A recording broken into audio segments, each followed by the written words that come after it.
Shabbat Shalom. This is Larry Mitchell with Friends of Israel.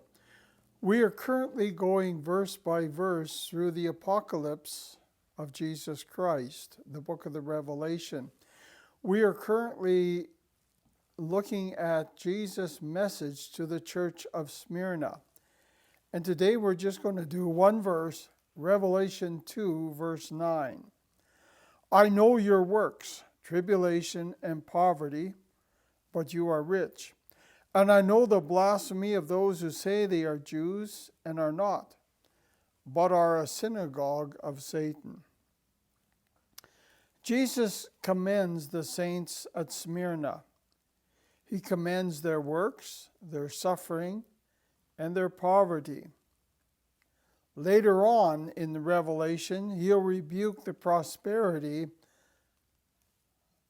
of the saints at Laodicea, Revelation 3:17. Because you say, I am rich, and have become wealthy, and have need of nothing, and do not know that you are wretched, miserable, poor, blind, and naked.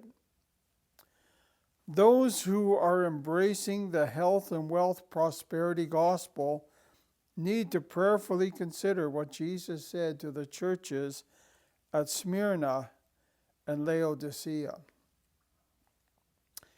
And then the controversial verse, but are a synagogue of Satan. This verse has been used by many anti-Semites to justify their hatred of the chosen people. How to respond to the rantings against the Jews when people quote this verse? Well, the first point I would like to point out is the Gentiles do not have a monopoly in their involvement in Satanism. There are many satanic churches that profess to be followers of the truth. A couple of examples would be Jehovah's Witnesses and Mormons. Therefore, it only stands to reason that there would be at least a handful of synagogues that could be considered satanic. Secondly, the synagogue of Satan was located in a specific location in the city of Smyrna. Just because there was a synagogue of Satan located in that city does not mean that every synagogue is satanic. Jesus, who was without sin, visited many synagogues. Hebrews 4:15. For we do not have a high priest who cannot sympathize with our weaknesses, but was in all points tempted as we are, yet without sin. And we read about the sinless Jesus in John 18:20. Jesus answered up, I spoke openly to the world. I always taught in synagogues and in the temple, where the Jews always meet, and in secret I have said nothing. So Jesus, who was without sin, went to the synagogue. When we went and visited the archaeological ruins of Smyrna, I noticed there were several Jewish tombstones which displayed not only a Magen David, but Arabic writings as well. And so I wondered about these tombstones that had both Arabic and Hebrew on it. So I went and asked our tour guide. And he said, Smyrna is a center of the followers of Shabbat Shalom. And when I heard that, I came to realize that, yes, if the followers of Shabbat Shalom live in Smyrna, then certainly Smyrna is a location of a synagogue of Satan. I remember talking to a Jewish lady about that particular verse. And when I pointed out that, yes, there is a synagogue of Satan there, the followers of Shabbat Shalom live in Smyrna, she said, well, then it really is a synagogue of Satan. So let me talk a little bit about the history of Shabbat Shalom. He was a Jewish antichrist. The antichrist is made up of two words, anti meaning another, Christos meaning Messiah or anointed one. Technically, anyone who claims to be a Messiah, who is not the true Messiah, is a false Messiah. He is an antichrist. And Jesus warned in John 5:43, I come in my Father's name, and you do not receive me. If another comes in his own name, him you will receive. And understanding the history of Shabbat Shalom will help us to understand why Jesus referred to Smyrna as being a center of a satanic synagogue. Shabbat Shalom was born on the same date that the first and second temple were destroyed, on Tisha B'Av, which was considered by some Jewish people as a sign of his messianic credentials. But his sexual perversion revealed his true nature. From the Jewish Almanac, we read, one of the major areas of Talmudic law that his radical doctrine was to reverse was the laws concerning sexual morality, nudity, and forbidden relations.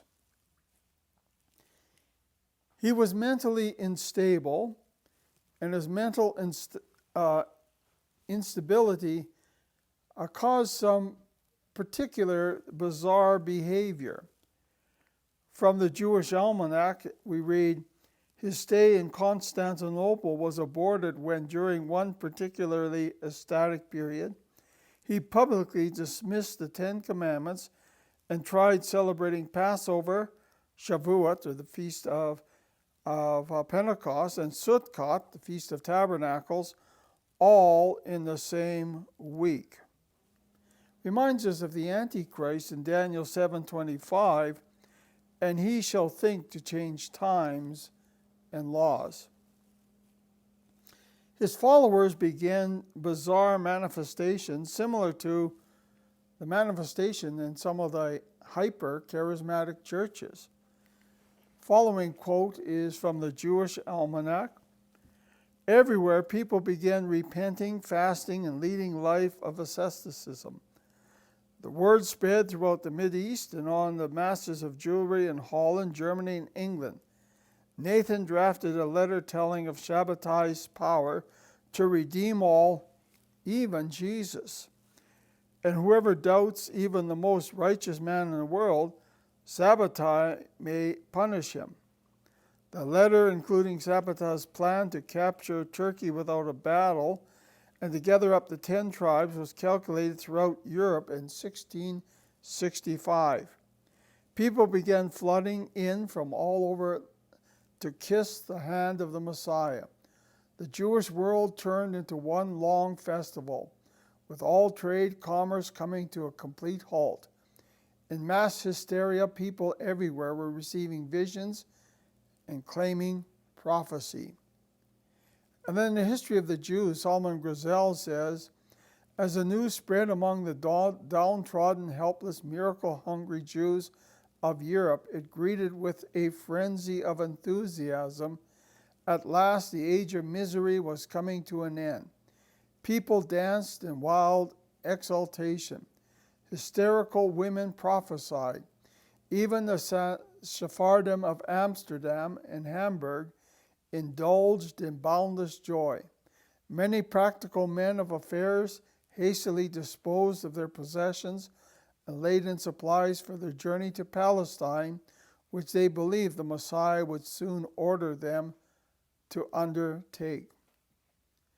Shabbat Shalom married a woman of questionable moral background. The History of the Jews by Abraham Sachar says this: Messiah, a worthy spouse, whose colorful and spectacular career matched his own. The beautiful Sarah came from Poland. She was a mere infant of 6 when her parents fell as victims before the fury of Chemninki. Fortunately, the little orphan found a refuge among some sisters in a convent, who cared for her until she reached womanhood. Restless, craving excitement, she fled one day and began several years of adventurous vagabondage, which carried her through most of the European countries. In Amsterdam, she was deeply swayed by the Sabbatean hysteria and proclaimed herself as destined for the Smyrna Messiah. When he heard of her pretensions, he called her to Cairo and at once fell in love with her. What did it matter that her life had been beyond reproach? Had not prophet Hosea taken Gomer to his heart? And was there not an ancient tradition the Messiah would have an unchaste woman as a bride? Interesting, the book of the Revelation, chapter 17, talks of the Antichrist having a bride which is called Babylon Mystery Religion, a prostitute that will be associated with the false Messiah, the Antichrist. His perversion was not limited to himself. His disciples also began practicing lewd sexual acts. The treatment by the Turks only helped fan the flame of enthusiasm everywhere. People sold all their property in preparation for the return. They lay naked in the snow, starved in penance, and indulged themselves in an orgy of sexuality to fulfill Sabbath's commandments. Jewish communities all over the world sent emissaries with proclamation of Sabbath's messiahship. His followers did not realize that the number 666 is associated with the reign of the Antichrist, not with the reign of the Messiah. A history of the Jews, Solomon Grayzel says, after all, their own mystics had predicted messianic revelations for the year 1666. As the fateful year approached, Shabbat Shalom compelled to take some action. He announced he was going to Constantinople, where, at the mere sight of him, the Sultan would give up his throne, and Shabbat Shalom would become King of Kings. But this Messiah, when faced with death, quickly abandoned all his messianic claims and converted to Islam. Believe it or not, his followers refused to accept the truth and continued the veneration of this false Messiah. The following is a quote from A History of the Jews, Solomon Grayzel. Shabbat Shalom and his immediate followers offered an explanation of a peace with all Shabbat Shalom attitudes and teachings.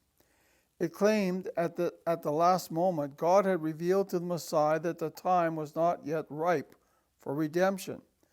There were still too many sins for which atonement had yet to be made. The Messiah, therefore, had himself volunteered to go into exile amongst the Ishmaelites as a means of atoning for the people's sin and hastening the end of exile. Some Shabbat Shalom prophets argued further that the one who became a follower of Muhammad was not Shabbat Shalom at all, but a human image of him, whereas he himself ascended into heaven to wait for a more opportune time. This mixture of Judaism, Mohammedanism, and Christianity was actually accepted by a number of Shabbat Shalom's followers. Indeed, they were anxious to help him atone for the sins of the Jewish people as quickly as possible, that they chose to follow him into exile. They too joined Mohammedanism, not for the sake of Mohammedanism, but for the sake of Judaism. Eventually, these converted Jews and their descendants, waiting for the return of Shabbat Shalom from exile, became a sect within the Mohammed religion called the Dhammeh. And then from the Encyclopedia Britannica, it says, at the turn of the 20th century, the Dhammeh, well represented in professional classes, took active part in the Young Turk movement and revolution of 1908. After the Greco-Turkish War of 1921 and 22, the central Dome community of Thessalonica was moved to Istanbul, and gradual process of assimilation set in.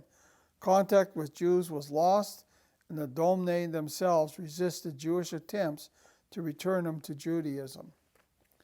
There are still sects, still small communities of the followers of Shabbat Shalom located in Izmir, which is the modern city of Smyrna, and other places such as Constantinople. These people are following the footsteps of Shabbat Shalom with all sorts of sexual lewdness, sexual immorality, bizarre beliefs that are neither Islamic or Jew or Christian, but they take a little bit of this, a little bit of that.